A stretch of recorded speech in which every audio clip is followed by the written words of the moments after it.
Hey, so what is up, guys? Welcome back. So today I kind of want to talk about a little topic that one of my friends actually commented on my last video where I mentioned that Monster almost killed me. So pretty much I just want to talk about caffeine pre-workouts and the benefits and the downsides to them.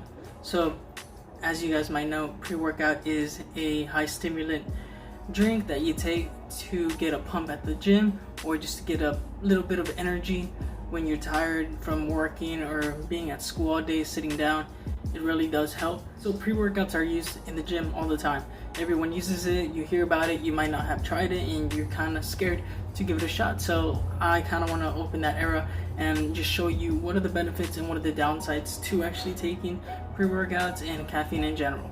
So first of all, I just want to say that yes, pre-workouts can be good and can be bad in my opinion. If you overdo it, it could definitely lead to some pretty serious things, so you don't want to do that at all. So just be smart about it when you're taking any pre-workouts, or if you're taking caffeine, just don't overdo it. Don't be taking them every single day. If you do, maybe go take it for 1 week or 2 weeks if you really need it that bad, and go off for at least a week. If you really feel like you can't do that, then maybe be smart about it and just use it the days you're really tired and the days you feel good and you feel like you can get yourself to the gym without actually having to use a pre-workout. Then just don't take it at all. Okay, so I want to start it off with C4. C4 is a pre-workout that's pretty known, pretty popular. A lot of people use it. Not as strong as most pre-workouts are. It's a good starter, in other words. So if you are trying to test a pre-workout, if you're going to try to take a pre-workout and you don't know where to start, you're too scared to try something too strong, then I would definitely recommend C4. Okay, so starting off, C4 has a lot of vitamin C. It has 417% of your daily dose. So pretty much vitamin C is just going to help, not really very much in the gym, in my opinion. It's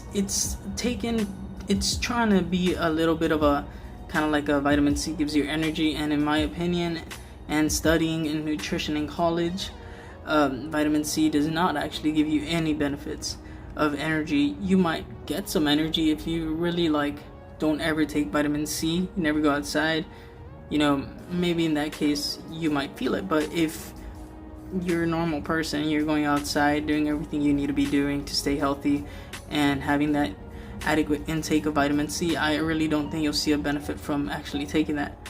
So moving on, there's going to be niacin. Okay, and before I continue, I'm just going through a few of the things. I'm not going to go through every single detail of the nutrition facts. I'm just going through the ones that caught my attention pretty much. So niacin is used to boost brain function, pretty much just to get that concentration when you're lifting, so you can get that muscle-mind connection.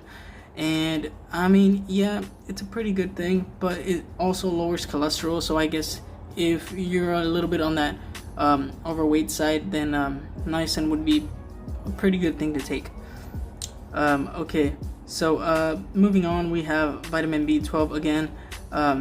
It's just another thing that they add on to make it seem like you're really getting energy. So vitamin B12, actually, we have a lot of that in the C4, and that one is gonna help red blood cell formations, bone health, and energy boost. Pretty much it's saying that it's gonna give you energy, it's gonna help your bones, so you don't have any broken bones in the future.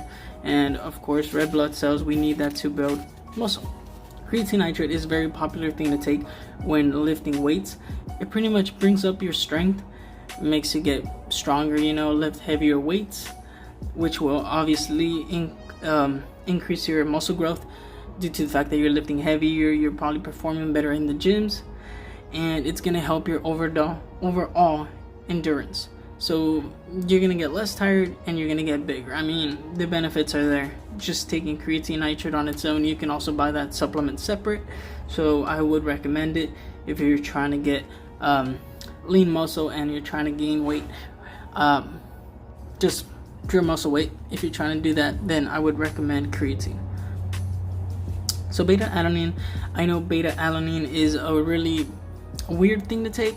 I know that's what people get scared of when taking pre-workouts. I know I freaked out the first time I ever took it. I thought I was having an allergic reaction, but no, beta-alanine is actually a really good thing to take. It's just a supplement that helps push you, it helps endurance, it helps muscle muscle growth, helps blood flow.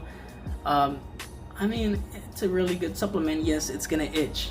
You're gonna feel that itching. It's gonna be kind of uncomfortable, I'm not gonna lie. But over time, you'll get used to it, and that's where most people, I think, make the mistake.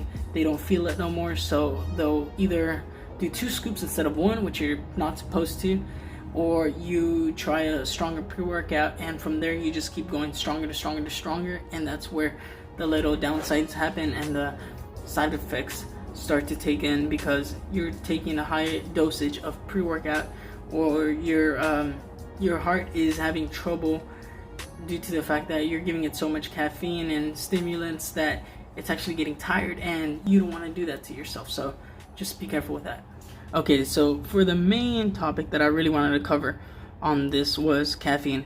So is caffeine bad? And in my opinion, yes, to some degree, but it could be obviously beneficial for someone who needs to get that energy and go to the gym. So if you're trying to get to the gym and you know you need that energy but you're so tired, then caffeine would definitely help you. So keep that in mind when you're taking pre-workouts. If you already drink coffee in the morning and then you're still taking pre-workout, you're adding, a lot more caffeine to your diet. So if you're going to be doing that, just be smart about it. Don't take too much. If you know you like coffee and you can make it yourself, maybe make it yourself and add less caffeine in there. That way it won't affect you in the future. Okay, so C4 has 150 milligrams of caffeine, and pretty much it's not crazy bad, but it's still pretty high up there. But if you're trying to give a pre-workout a chance, I would definitely try C4. It's a really good product and it tastes awesome. It's one of the best tasting in my opinion. So yeah, check them out. Okay, next in line, I kind of want to do Bucked Up. Bucked Up is a pre-workout, of course, a lot stronger than C4 in my opinion, and there's a lot of reasons for that, but it is a great product. I do recommend, and yeah, I would say do not take it if you're under at least B22 in my opinion, and I'll let y'all know why. But Bucked Up is a great supplement. It tastes awesome. Also, it's one of my favorite tasting ones. It's pretty addicting on the flavor. It's a little weird, but you get used to it. So we're gonna go over the nutrition facts and we'll compare that to C4, and then I got 2 more things to compare. So Bucked Up has a lot of vitamin B12 as well, which of course helps red blood cell formation, helps bone health, and helps give you energy. So it says, but sodium is added in there for hydration purposes, obviously. Beta alanine, there's 2,000 milligrams. So Bucked Up actually has a little bit more than C4. I don't know if I mentioned it, but C4 has 1.6 grams. So it has a little bit more, but obviously it's not a crazy difference. Caffeine wise, Bucked Up is also going to take the win. It's going to have 200 milligrams of caffeine. So you will obviously feel that energy flow or energy rush a lot stronger with the Bucked Up product. And they added deer antler velvet. In case you guys might not know, deer antler velvet is actually a hormone that produces testosterone.